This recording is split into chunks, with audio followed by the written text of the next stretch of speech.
John had always been a procrastinator.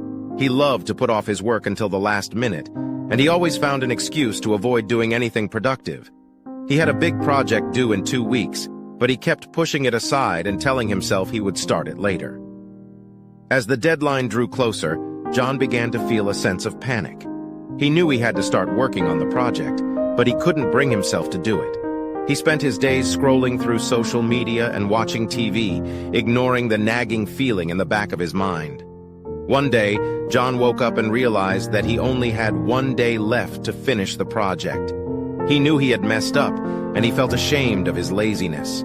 But instead of giving up, he decided to take action.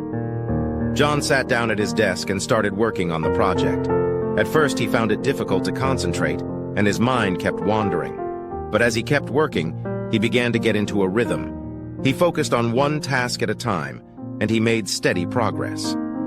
By the end of the day, John had completed the project. He was exhausted, but relieved. He had learned a valuable lesson about the importance of hard work and the dangers of procrastination. He realized that he had wasted so much time and energy by avoiding his responsibilities, and he resolved to change his ways. From that day on, John became more organized and disciplined. He made a habit of setting deadlines for himself and sticking to them. He found that by breaking tasks down into smaller, manageable steps, he was able to overcome his laziness and accomplish more than he ever thought possible. In the end, John learned that while procrastination may be tempting in the short term, it only leads to stress and anxiety in the long run. By facing his fears and taking action, he was able to achieve his goals and become a more productive and fulfilled person.